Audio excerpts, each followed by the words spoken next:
Chapter 7. Move the Rope. In a large golden cage, the tri-breed grew weary. She continuously tried to send messages to Zach, but had no idea if he was receiving them. One thing she did take notice of was a beautiful glowing gem that Duran liked to look at. She had never seen anything like it before. She'd seen him cupping it in his hands and smile as he gazed at it. He didn't smile much either. It had to be that seeing tear that the Aztrac had given him. She believed he could see places with it, but he never talked. She tried to speak to Zach. She wasn't exactly sure, but so far she believed she was in Ortso. She had only seen Ortsons, but she hadn't seen many either. She knew she must tell them her location. The deal with the centaurs was even more severe. She got another idea. Duran? He put the crystal away and came to her. May I request something of you? I mean, you're not going to kill me, are you? You wouldn't feed me and you haven't harmed me. I may. What is it you want from me? Do you want my powers like you wanted my mother's? He still does. Okay. You have no powers. I'll do as I wish, and if you hadn't forgotten, you got yourself into this. You made it easy to get into the land of the fairies, child. You love my mother, Cheyenne stated. You were going to take her power, though, because something mattered to you more. You say another word about it, and I will kill you. I will get what I want, even if you die. Do not taunt me, love. You do have minimal power that will help me. You are untrained and brave with your words. Tears suddenly rolled down Cheyenne's cheeks, and her heart pounded. She knew she shouldn't have tested him, for he had a sore heart. It was very dangerous to do so. Duran walked silently to the door. He half turned without looking at her. Trillium is the only one I love besides my wife. I cannot force her to love me no matter how powerful I am. Not in the ways I wish her to feel. I can pick whichever woman I want in my kingdom, but it's an empty despair. It never measures up because I lost that part of my heart that is her. I would love to get my revenge on her, but she doesn't really matter to me. Not really. Tell me of your request. I want an instrument to play. I want a harp. There are no harps here. Evan was progressively opening his telekinetic powers. It had only been a few days and it was slow progress, but better than none at all. Here, move these things, Evan. Zach placed a feather, a spoon, a cup, and a coil of rope upon the long wooden table. Evan easily blew the feather off and laughed. With hardly any delay, he pushed the spoon off slowly. The cup was heavier, and Evan had to spend more effort focusing. He wrinkled his brow, and then very slowly the cup wobbled. Come on. He tried again with more determination. It wobbled again, and then very slowly began to slide. It took much longer, but eventually he pushed it off. He was relieved and tired. You can do better than that. You have to if you want to hold a candle to me. Cheyenne likes me, you know. Yeah, I know. Evan looked at the rope. It had to weigh a ton. That's really hard. You think you can move it? After the cup, I don't know if I want to. Tough, move the rope. He took a deep breath and focused again. Just the tip of the rope twitched and stopped. Why is it so hard? Because you haven't learned to open that part of your mind. It takes a lot of control and focus. Move the rope. He tried, and the tip of the rope came up about 3 inches from the table and dropped again. Damn it, it's too hard. I can't do it. You know it's tough, pal. You don't have a choice. Bullshit. Who's your grandfather? Zach asked, and Evan gazed at the rope. He lived in Phadia. Not that one. Tolan is my grandfather. Your grandmother's father. My grandmother, Jade's father? Was Darian Zane, right? Yes, sir. You are the blood from the house of Zane. The royal blood is in you. You're supposed to be the king of HAVENBELL. You can't let Duran get your scepter, the scepter of your great-grandfather. He will keep Cheyenne as well. Is that what you want? At this, the rope began to uncoil in the air. 5 feet of rope levitated upward and held there. His brow was sweating, and he could feel nothing but anger. See, Zach's telling him the truth. Zach's telling him the truth because he really is the real bloodline. But he's also pushing and using his powers on Evan to make Evan fight harder. Because Zach wants him to find Cheyenne. It's like Zach doesn't really want to fight Duran. He just wants to get Cheyenne back. So he's kind of like pushing Evan, and he wants Evan to be able to challenge Duran, which is really damn dangerous, but that's kind of true. I'm not going to let that happen. All at once, the entire coil lifted 2 feet off of the table and held there for 5 seconds. Evan screamed and the rope fell. "Congratulations, Your Highness." "I can't even do that." "You know too much," Evan panted. "Maybe so. It's hard to do that. Why could I move it when I was angry? Do I have to be mad?" "No, anger is just a powerful emotion. It makes it easier. You have to harness the control. Keep working on it." "What else can you teach me?" "A great many things. Question is, what do I wish to teach you? Your force control is far stronger than mine. I can move faster than you, but I've never been able to suspend objects." "Really?" "Nope. Each of us is different. We all have our own talents. I am stronger of mind and feeling. Cheyenne can also be strong with the mind-connecting ability, but she's weak at it. You know what gets me?" "What?" "That most of the progeny of our powerful wizards are completely untrained. Why is that?" "Good question. We should have been. Did they think nothing bad was going to happen again? That there would never be another war?" "Dumb choice. With all of us trained to our potential, we are a much stronger force." "What else will you teach me?" "The ancient language." "Boring and hard as well. Next." "Not so fast. Duran and the Aztracs use the ancient language. Many spells use it as well. It is important, and it would benefit you. You kind of want to find that scepter more than before, don't you?" See, he's using his magic to push him. "I never wanted to before, but you're right. It really does belong to me." "That's the spirit." To her surprise, one day Cheyenne awoke to find a harp in her cage. How silent Duran was not to wake her from her sleep. Every day was a reminder of how powerless she was. She intended to stay on his good side. He could snap her neck in an instant, and that would not stop the wizards from pursuing him. He would still get what he wanted with or without her. She took this surprise as very thoughtful. She knew it took him quite the effort to find a harp in another land and bring it to her. He didn't have to do this, but he did. Maybe he pitied her. Maybe Duran was still part human, meaning he was still part monster. She brushed her hair and tied it back. She moved her chair and ran her fingers across the strings. One thing about Josephera that she did enjoy was playing the harp. She performed quite regularly to the feathers. She was good at it and she enjoyed it.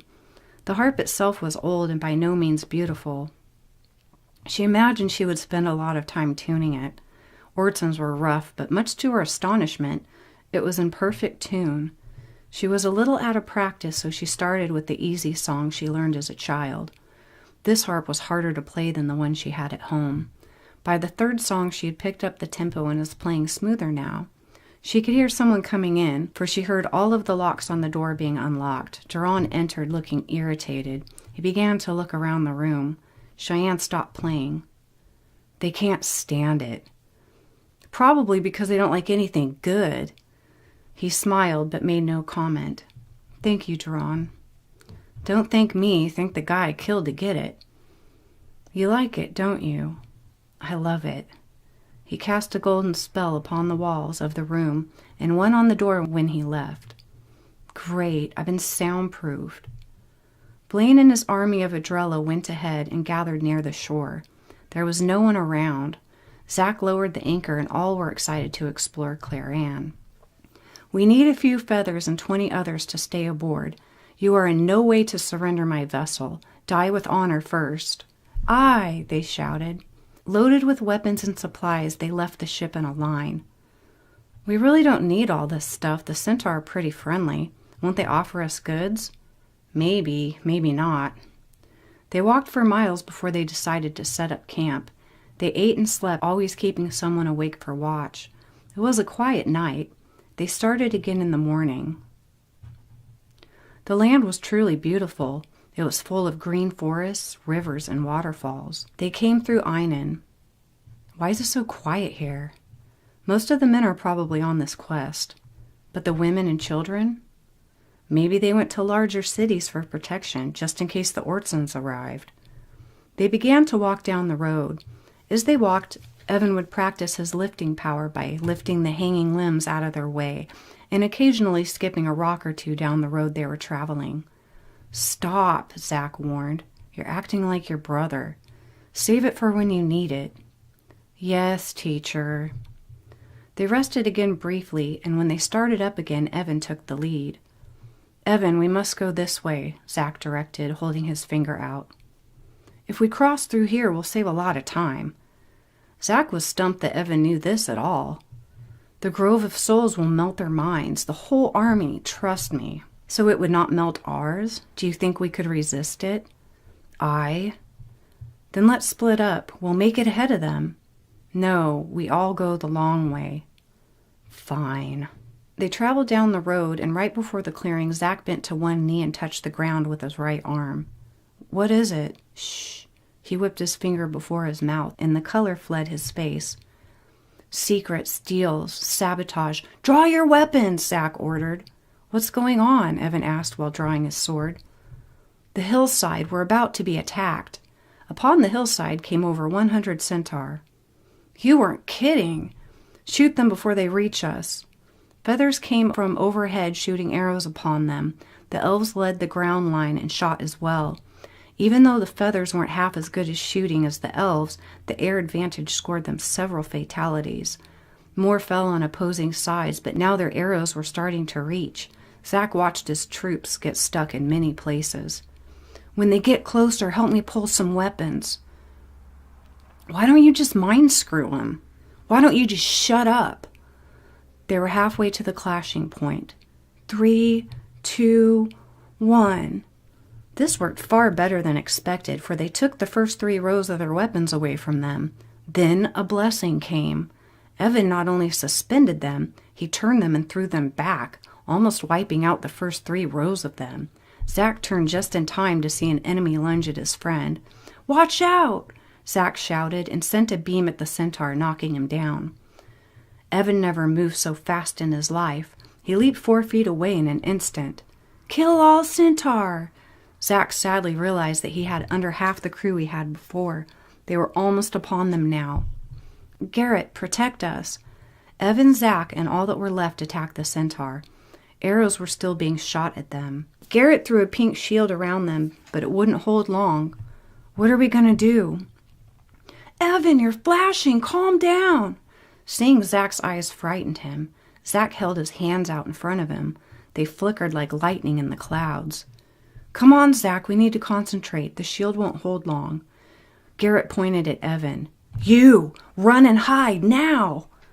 Confused Evan covered himself with his shield and broke out of the pink bubble with his sword in his hand and headed towards the forest. Garrett and Zach began focusing on the attackers. The shield wore off, and they were netted to keep them from flying away. They surrendered. They were chained and placed upon a wagon. Garrett sent a thought to Zach. "I'm not taking a bomb with us." Evan wondered what was taking place within him. He had more power than he and Zach had thought. It wasn't much to lean on, for he knew not how to use it or control it. All he knew is that he must follow them at a great distance and try to bust them out of whatever trouble they were headed towards. This was the first real test of his courage, for he was all alone now. Zach was sitting in the wagon with Garrett. He was one of the last large fairies in existence. At least he would be aware of any harm that should come to him. He still had power even if he was almost drained of it. Zach was tempted to look over his shoulder for Evan in the forest, but he resisted. He wasn't sure Evan was strong enough to rescue them, but beggars can't be choosers. Zach began to hear a sweet melody and instantly fell into a trance. He remained silent for a moment.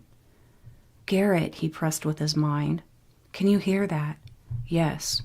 "Do you think anyone else here can hear it?" "Not anyone here, no." "It's Cheyenne. She's calling. She found a way to call me." "Good. Do you know where she is?" "Ortso. I'm sure of it.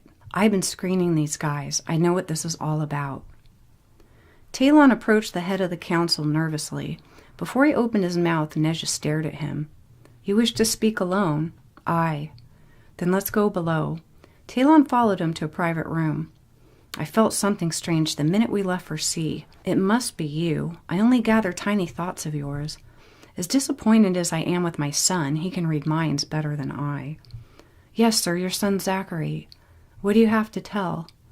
You must turn the ship around. I should have told you sooner.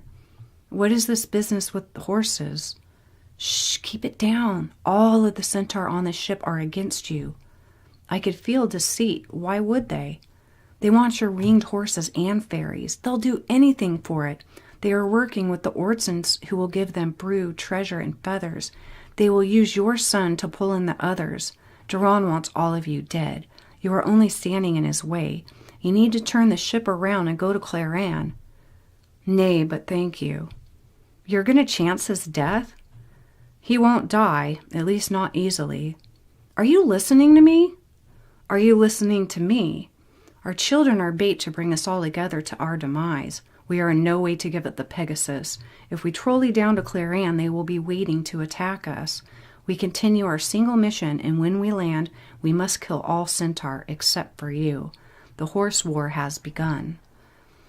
Neja sent 2 messages using the birds. He sent one to Trillium's ship and one to Fairy Island.